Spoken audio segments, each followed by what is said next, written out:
এদিকে আজ থেকে সকাল ৬টা রাত ৯টা পর্যন্ত কারফিউ শিথিল। জানাবো বিএনপি নেতা আমির খসরু সহ ৫ নেতার বাসায় হামলা, আগুন। যেভাবে আন্দোলন নিয়ন্ত্রণ করছে জামায়াত শিবির। জানিয়ে দেব মাঠে নেই ঢাকার অধিকাংশ এমপি।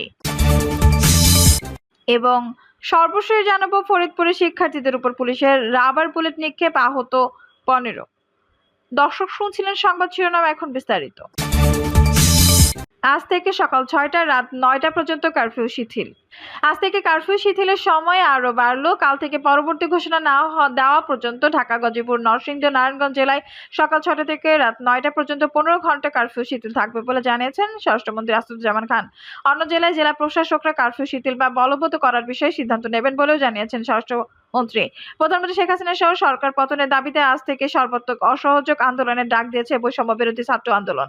এই প্রেক্ষাপটে সন্ধ্যা ৭:৩০টার দিকে বৈঠকে বসেন স্বরাষ্ট্রমন্ত্রী। কোটা সংস্কার আন্দোলন ঘিরে সহিংসতা সংঘাত ছড়িয়ে পড়লে গত ১৯ জুলাই রাতে সারা দেশে কারফিউ জারি করে সেনা মোতায়েন সিদ্ধান্ত নেয় সরকার। সহিংসতা দমনে সরকার অভিযান চালালে গত ২২ জুলাই থেকে পরিস্থিতি স্বাভাবিক হয়ে আসে। ক্রমে বাড়ে কারফিউ শিথিলের সময়। সর্বশেষ গত বুধবার থেকে শনিবার পর্যন্ত প্রতিদিন সকাল ৭টা থেকে রাত ৮টা পর্যন্ত, অর্থাৎ ১৩ ঘন্টা কারফিউ শিথিল রয়েছে।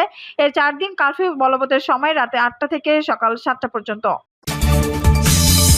বিএনপি নেতা আমির খসরু সহ ৫ নেতার বাসায় হামলা, আগুন।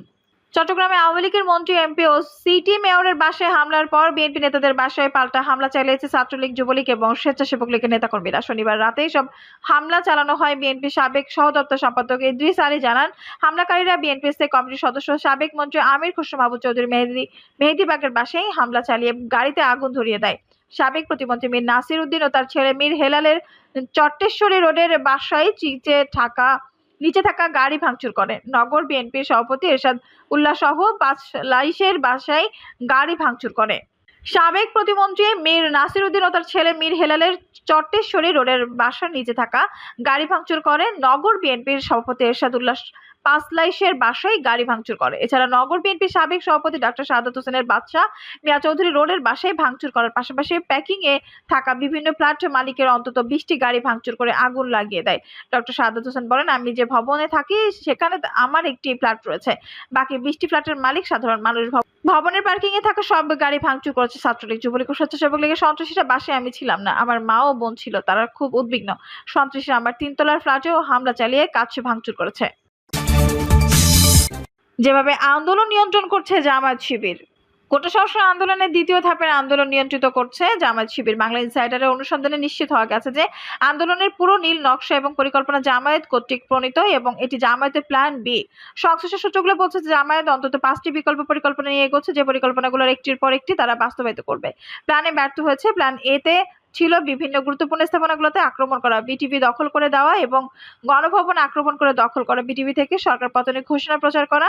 কিন্তু সেই সময় সেনা মোতায়েনের এবং কারফিউ জারির মাধ্যমে সরকার বিদ্রোহের দমন করতে সক্ষম হয়েছিল। আর এখন শুরু হয়েছে প্ল্যান বি। প্ল্যান বিতে আছে কোটা সংস্কার আন্দোলনকে সরকার পরিবর্তনের আন্দোলন হিসেবে নিয়ে যাওয়া এবং ১৫ দিন থেকে ১ মাস নিরন্তর আন্দোলন চালিয়ে সরকার পতন ঘটানো। কোটা আন্দোলনের দিকে লক্ষ্য করলে দেখা যাবে যে জামায়াত ৩ ভাবে এই আন্দোলনকে নিয়ন্ত্রণ করছে। প্রথমত, এই আন্দোলনের প্রধান শক্তি হলো শিক্ষার্থীরা। শিক্ষার্থীদের এই আন্দোলনকে নিয়ন্ত্রণ করছে ছাত্র শিবির। কোটা আন্দোলনের যে সমন্বয়কারীরা রয়েছে, সেই সমন্বয়কারীদের একটি বড় অংশই গণতান্ত্রিক ছাত্র শক্তির।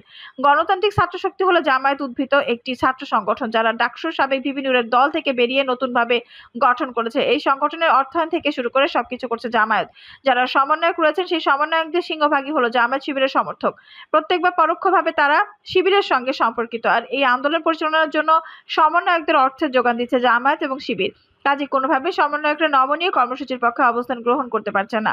এই সমন্বয়কদের মধ্যে অন্তত কয়েকজন আছে যারা আছে আওয়ামী লীগ ঘরানার প্রাক্তন ছাত্রলীগ, কিন্তু তাদের হাতে নিয়ন্ত্রণ নেই। নিয়ন্ত্রণ এখন ছাত্র শিবিরের হাতে। দ্বিতীয়ত, তারা বিভিন্ন পেশাজীবীকে সংগঠিত করেছে। পেশাজীবীদের মধ্যে থেকে তাদেরকেই বাছাই করা হচ্ছে যাদের একটি স্বচ্ছ ইমেজ রয়েছে এবং যারা গ্রহণযোগ্য। আর এর সঙ্গে স্বাধীনতা বিরোধী রাজাকার এবং যুদ্ধাপরাধীদের আত্মীয়স্বজনকে যুক্ত করা হয়েছে, যারা জামায়াত শিবিরের সাথে গভীরভাবে সম্পৃক্ত এবং সরাসরিভাবে এর জামায়াত করে না, যেমন সৈয়দা রেজওয়ানা হাসান, হাসান, আসিফ নজরুল, শহীদুল হক সহ বেশ কিছু ব্যক্তিকে আন্দোলনে রাখা হয়েছে, যাদেরকে বাইরে থেকে জামায়াত শিবির বলার কোনো যৌক্তিক ভিত্তি নেই, কিন্তু তারা আসলে বংশগতভাবে স্বাধীনতা বিরোধী। এই সমস্ত ব্যক্তিদের পেশাজীবী মহলে একটি গ্রহণযোগ্যতা আছে, একটি অবস্থান রয়েছে, তাদেরকে দিয়ে তারা ঐক্যবদ্ধ করেছেন। তৃতীয়ত, ডক্টর মোহাম্মদ ইউনূসকে মাঠে নামানো হয়েছে। ডক্টর মোহাম্মদ ইউনূসের প্রধান কাজ হলো আন্তর্জাতিক পরিমণ্ডলে সরকারের বিরুদ্ধে একটি নেতিবাচক অবস্থান তৈরি করা। আর এই ডক্টর ইউনূস সাথে জামায়াতের একটি দীর্ঘদিনের সম্পর্ক রয়েছে। এভাবে জামায়াত শিবির পুরো আন্দোলনকে নিয়ন্ত্রণ করছে এবং এই আন্দোলনের চাবি আসলে জামায়াতের হাতেই। মাঠে নেই ঢাকার অধিকাংশ এমপি। কোটা সংস্কার আন্দোলন যখন তুঙ্গে, সকল শিক্ষার্থীরা নতুন করে আন্দোলন শুরু করেছে এবং সেই আন্দোলনের সঙ্গে বিভিন্ন শ্রেণী পেশার মানুষ যুক্ত হচ্ছে, কেউ স্বতঃস্ফূর্তভাবে, কেউ নানা মতলবে। ঠিক সেই সময় ঢাকার সংসদ সদস্যদের নিয়ে প্রশ্ন উঠেছে, তাদের ভূমিকা প্রশ্নবিদ্ধ এবং অনেকেই মাঠে দেখা যাচ্ছে না।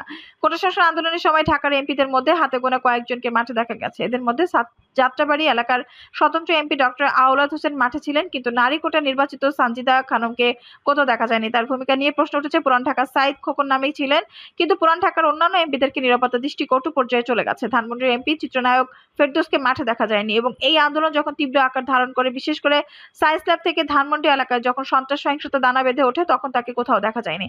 শুধু বৃহস্পতিবার তিনি কিছু শিল্পী সাংস্কৃতিক কর্মী নিয়ে বিটিভিতে গিয়েছিলেন, কিন্তু ধানমন্ডিতে তার উপস্থিতি অনেক বেশি প্রয়োজন ছিল না। মোহাম্মদপুর এলাকার জাহাঙ্গীর কবির নানক সব সময় মাঠে ছিলেন এবং তিনি সংগঠনের মনোবল চাঙ্গা রাখার জন্য দিনরাত চেষ্টা করেছেন, কিন্তু ইলিয়াস মোল্লা, সাবেক হোসেন চৌধুরী সহ অন্য এমপিদের একেবারেই মাঠে দেখা যায়নি। কামাল মজুমদার গতকাল মাঠে ছিলেন, এর আগের দৃশ্যপটে তার উপস্থিতি ছিল একেবারেই কম। উত্তরার এমপিকেও মাঠে দেখা যায়নি। গুলশান ক্যান্টনমেন্ট সহ অভিজাত এলাকার এমপিদেরকেও। সবকিছু মিলে প্রশ্ন উঠেছে যে ঢাকা শহরে যে নির্বাচিত সংসদ সদস্যরা আছেন, তারা কোটা সংস্কার আন্দোলনে যথাযথ ভূমিকা পালন করতে পারলেন না কেন? এই নিয়ে আওয়ামী লীগের কর্মীদের মধ্যে এক ধরনের ক্ষোভ, অসন্তোষ তৈরি হয়েছে। নির্বাচিত সংসদ সদস্যরা হলেন সরাসরি জনগণের প্রতিনিধি, তারাই যদি মাঠে না থাকেন, তারাই যদি শিক্ষার্থীদের সাথে কথা না বলেন, বিভিন্ন শিক্ষা প্রতিষ্ঠানগুলোতে শিক্ষক এবং শিক্ষার্থীদের সাথে আলোচনার দ্বার উন্মুক্ত না করেন, তাহলে কাজটি করবে কে? এক্ষেত্রে হাতে গোনা কয়েকজন ছাড়া অধিকাংশ ব্যর্থতার পরিচয় দিয়েছেন। ঢাকা শহরে দুজন মেয়র রয়েছেন, দুজনের একজনেরও মাঠে দেখা যায়নি, কোনো উদ্যোগ গ্রহণ করতে দেখা যায়নি। মেয়রদের নগর পিতা বলা হয়, এই নগরের অভিভাবক তারা। অভিভাবকরা শিক্ষার্থীদের সাথে কথা বলবেন না তো কে কথা বলবেন? শিক্ষার্থী, অভিভাবক, শিক্ষক, তাদের সাথে কথা বলার ক্ষেত্রে মেয়ররা গুরুত্বপূর্ণ ভূমিকা পালন করতে পারতেন, কিন্তু দুই মেয়রকে এক্ষেত্রে শুধু নিষ্প্রভ দেখা যায়নি। তাদের নিরাপত্তার দৃষ্টিকটু পর্যায়ে চলে গেছে। দক্ষিণের মেয়র শেখ ফজলে নূর তাপস গতরাতে দেশের বাইরে চলে গেছেন। জনপ্রতিনিধিরা যদি আন্দোলনের পক্ষে কাজ না করে, এই আন্দোলন নিরসনের ক্ষেত্রে যৌক্তিক এবং কার্যকর ভূমিকা না দেয়, তাহলে কে ভূমিকা নেবে? সেই প্রশ্নটা হচ্ছে আওয়ামী লীগের নেতাকর্মীদের মধ্যে থেকে। ফরিদপুরে শিক্ষার্থীদের উপর পুলিশের রাবার বুলেট নিক্ষেপ, আহত 15। ফরিদপুরের পূর্ব ঘোষিত বৈষম্য বিরোধী ছাত্র আন্দোলনের বিক্ষোভকারীদের সঙ্গে পুলিশের সংঘর্ষের ঘটনা ঘটেছে। এর আগে শহরের ভাঙা রাস্তার মোড়ে বিক্ষোভের ডাক দেন আন্দোলনকারী শিক্ষার্থীরা। এদিন সকাল থেকে ওই এলাকায় আওয়ামী লীগ ও শ্রম লীগের নেতাকর্মীরা লাঠিসোঁটা নিয়ে অবস্থান নেন, পাশাপাশি আইন শৃঙ্খলা রক্ষাকারী বাহিনী অবস্থান নেয়। স্থানীয় ও প্রত্যক্ষদর্শীরা জানান, শনিবার বেলা 11:30টার দিকে ফরিদপুরের বঙ্গবন্ধু শেখ মুজিব মেডিকেল কলেজের শিক্ষার্থীরা ক্যাম্পাসে জড়ো হন। এই সময় সেখানে আরো কয়েকটি শিক্ষা প্রতিষ্ঠানের শিক্ষার্থীরা একাত্মতা প্রকাশ করে সমবেত হন। সেখান থেকে একটি বিক্ষোভ মিছিল বের হয় ঢাকা-বরিশাল মহাসড়ক দিয়ে, শহরের গোয়ালচামক ও পুরাতন বাস স্ট্যান্ড হয়ে ভাঙা রাস্তার মোড় দিয়ে যাওয়ার চেষ্টা করে। এই সময় গোয়ালচামক মডেল মসজিদের সামনে ভাঙা রাস্তার মোড়ে পুলিশ তাদের বাধা দেয় এবং আন্দোলনকারীদের থামানোর চেষ্টা করে। এরপর কয়েক সেকেন্ডের মধ্যে rubber bullet, tear shell, sound gas, grenade ছোড়া শুরু করে। আন্দোলনকারী শিক্ষার্থীরা ইট পাটকেল মারতে শুরু করে। এই সময় পুলিশের সঙ্গে লাঠিসোঁটা ও পাইপ হাতে শ্রমিক লীগ কর্মীরা ইট পাটকেল মারতে শুরু করেন। পরিস্থিতি উত্তপ্ত হয়ে উঠলে পুলিশ রাবার বুলেট জোরে এক পর্যায়ে পুলিশের সাজোয়ান যান এগিয়ে যেতে দেখা যায়। তখন সেখানে রণক্ষেত্রের রূপ নেয়। প্রায় আধা ঘন্টা ধাওয়া পাল্টা ধাওয়া পরে পুলিশ আন্দোলনকারীদের ধাওয়া দিয়ে পশ্চিম খাবাসপুর এলাকায় নিয়ে ছাত্রভঙ্গ করে দেয়। এরপর বিক্ষোভকারীরা মেডিকেল কলেজ এলাকায় ঢুকে পড়ে, সেখানেও তাদের বিক্ষোভ করতে দেখা গেছে। আন্দোলনকারীরা বলছে তারা নিরস্ত্র ছিলেন। স্লোগান নিয়ে বিক্ষোভ মিছিল সহকারে সামনে এগোনোর সময় প্রথমে আওয়ামী লীগের লোকেরা হামলা করে। এই সময় তারা রাস্তার পাশে ইট পাটকেল দিয়ে তাদের প্রতিরোধ করেন। এই সময় তারা পালিয়ে গেলে ভাঙা রাস্তার মোড়ে থেকে পুলিশ তাদের দিকে প্রথমে টিয়ার সেল এবং পরে রাবার বুলেট ছোড়ে। এই সময় লাঠিসোঁটা ও পাইপ হাতে পুলিশের সাথে কয়েকজন আমাদের উপর হামলা চালায়। এছাড়া আমাদের মিছিলের পেছন থেকে কয়েকজন লাঠিসোঁটা হাতে শিক্ষার্থীদের হামলা করে। এতে বেশ কয়েকজন আহত হন। আহতদের নাম পরিচয় বিস্তারিত জানা যায়নি, তবে সাংবাদিক সহ কয়েকজনের আহত হওয়ার খবর পাওয়া যায়। এ বিষয়ে জানতে চাইলে আহত আন্দোলনকারী আহাদুজ্জামান বলেন, শান্তিপূর্ণ মিছিলটি ভাঙা রাস্তার মোড়ে অবস্থান করতে চাইলে পুলিশ ও ছাত্রলীগ তাদের উপর গুলিবর্ষণ এবং ইট পাটকেল নিক্ষেপ করেন। এতে আমরা অনেকে আহত হই। এখন পর্যন্ত 15 জন আহত হওয়ার খবর পাওয়া গেছে। এদিকে এই সংঘর্ষে আহত হয়েছেন সঞ্জয় বৈরাগী নামে এক নার্সিং শিক্ষার্থী। বর্তমানে তিনি ফরিদপুর বঙ্গবন্ধু শেখ মুজিব মেডিকেল কলেজ হাসপাতালের সার্জারি বিভাগে চিকিৎসাধীন রয়েছেন। তার শরীরে 18টি রাবার বুলেটের আঘাত রয়েছে বলে জানান কর্তব্যরত সিনিয়র নার্স। দর্শক, এই ছিল এখনকার সর্বশেষ সংবাদ। নিউজটি ভালো লাগলে অবশ্যই একটা লাইক দিন, কমেন্টে মূল্যবান মতামত জানান। সবসময় আমাদের পাশে থেকে সাবস্ক্রাইব করে বেল বাটনটি অন করে রাখুন। ধন্যবাদ।